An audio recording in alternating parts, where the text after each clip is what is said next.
This is my strawberry lemonade cake. I'm going to show you how to make it. This is how it looks from the inside. I used 3 6-inch cake pans. I normally use 2 9-inch pans. The recipe works almost exactly the same, but I'm going to show you a couple of variations if you intend to use 2 9-inch pans. We will need 3 bowls. Our number 1 bowl, which is our dry bowl, is this. 3 cups of flour, 2 1/4 teaspoons of baking powder, and 1/2 of a teaspoon of salt. Mixed well. Mixed very well. Normally I would use a whisk for this. You're going to see how I'm cutting corners a couple of times because I'm really trying to limit how much stuff I have to wash at the end of this cake. Alright, I've also peeled the skin of 1 lemon. Not perfectly, there's still a little bit left. You see I left very little white from that peeler. The white part is the pith. That's bitter. We don't want that. We're going to leave that behind. This skin here is going to get chopped up like a rough chop to a fine chop. And this is the knife I use to do that. I'm really just not doing things perfectly on this video, as you see. But try to spend a minute or two mixing up the lemon zest into your second bowl, which is going to be 2 cups of sugar.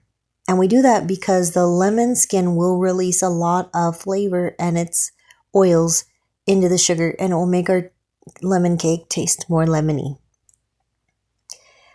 Along with that lemon skin and the 2 cups of sugar, let's squeeze in all of the juice of our lemon. Make sure you're not getting any seed in there. About 1/2 to 3/4 of a teaspoon of vanilla. I'm using fake vanilla. And then I'm using the same 1 cup measuring cup that I used to measure out the sugar. I'm using it to break 4 eggs, 1 at a time, into the cup. And I do that to measure each, examine each egg independently and make sure it's fresh, it's not bad, and that there's no shell that I'm actually going to get into my batter. That gets beaten, that second bowl with the sugar mix gets beaten for about a minute and a minute and a half. So while you're doing that, you can measure into a third bowl, 1/2 of a cup of heavy cream, 1/3 of a cup of water, and 2/3 of a cup of a neutral oil, like vegetable oil or canola oil. All right, now we are going to, into our sugar bowl, which got mixed. We're going to alternate adding our dry bowl of the flour mix and our wet bowl of the cream and egg mix. We're going to alternate them. We're going to start and end with the flour. So that means adding 1/3 of the flour, 1/2 of the cream and oil, 1/3 of the flour, the remaining 1/2 of the cream and oil, and then 1/3 of the flour. Always folding in the dry ingredients so that we get them just mixed and not to the point of overbeating.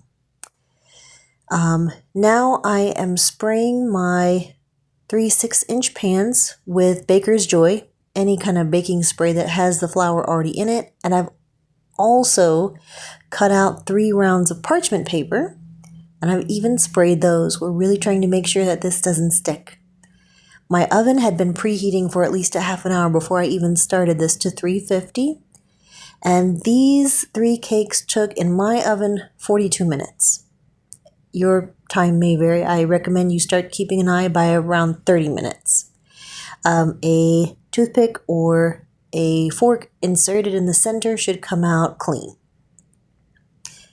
I wait 10 minutes after I take these out of the oven to remove them from their pans and let them cool on a cooling rack. 10 minutes is the ideal time because if you take them out too early, they're still so hot and still steaming that they'll fall apart. However, if you wait much longer, like an hour, the sugars will start to crystallize on the sides, and that could make them stick when they weren't sticking before. So I would say like 10 to 15 minutes is kind of like the sweet spot to remove cakes from their pans. All right, now I've waited about 2 hours before I started this next process, which is leveling each layer. While not a must, if you level the layers, you're going to have nice straight even layers that will take filling a lot better. You could just use a serrated knife if you have a steady hand and a good eye. I don't. And so that's why I love this tool, which cost me about $12 on Amazon. As you can see, you can get very precise 9 different levels of serration. Kind of use it as a seesaw, cut back and forth, and be very gentle and take your time, and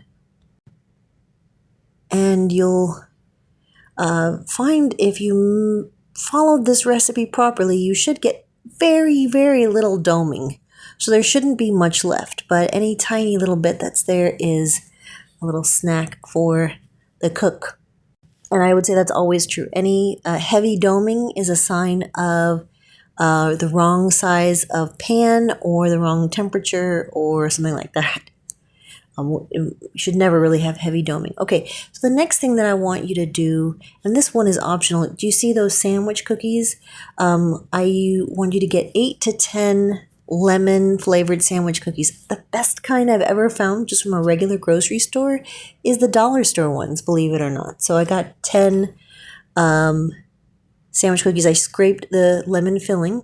Now I've made my own strawberry preserves, and you could definitely buy your own. I made mine because I had like literally a bushel of strawberries from the garden.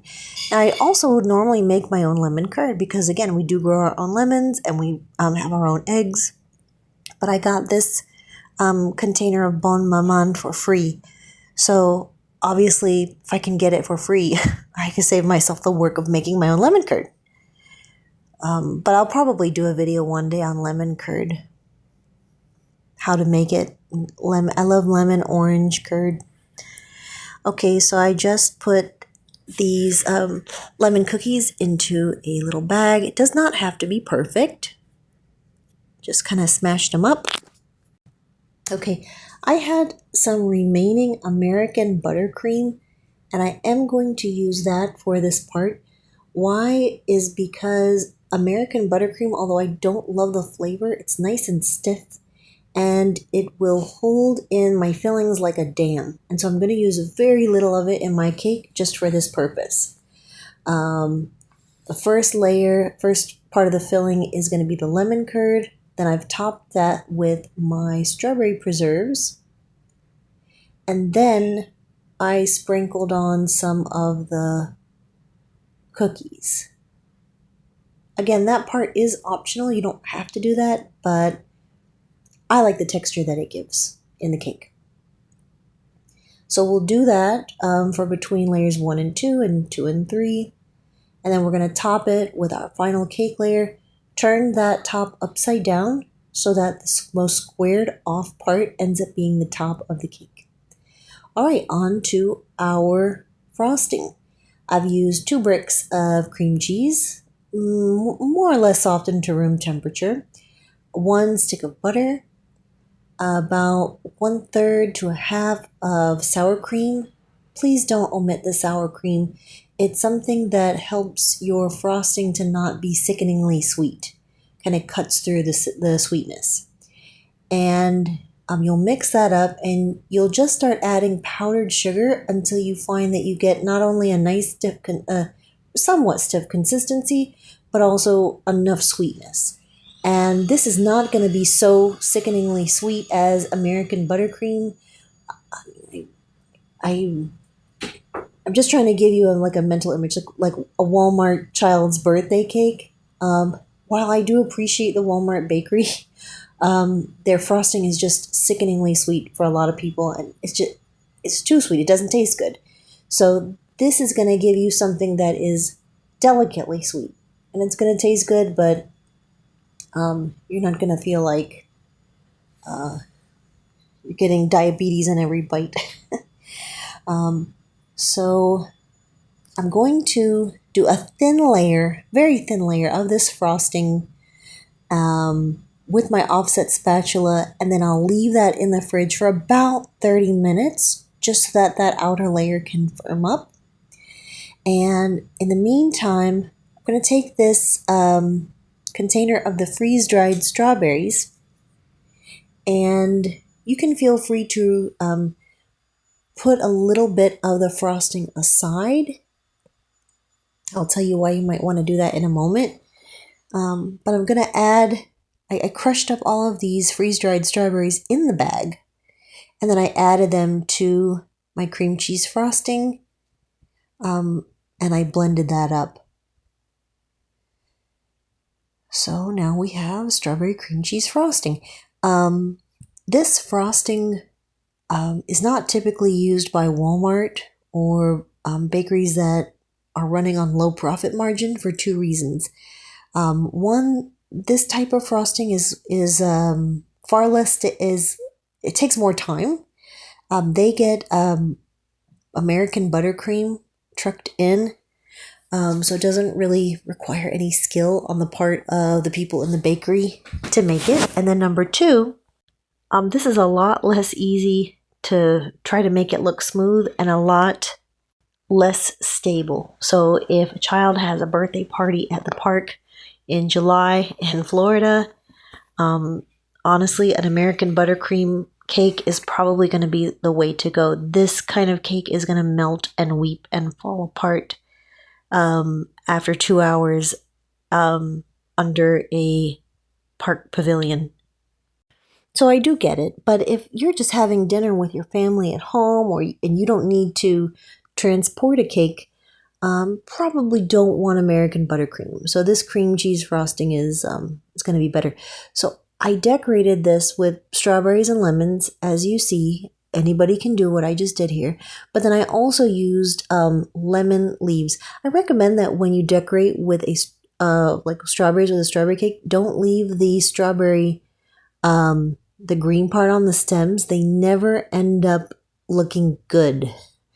So these leaves, if you don't have your own lemon tree, you can just stop by your local Home Depot and pick some off of some lemon trees. They're not going to say anything. I didn't know what I wanted to do on the bottom of this cake, so I just used some of the remaining the lemon cookie crumbs. By the way, these lemon or vanilla cookie crumbs are great if you want to do like a beach themed, ocean themed cakes. You could do like blue frosting with waves, and the crumbs will look like sand. I didn't really have a plan for this.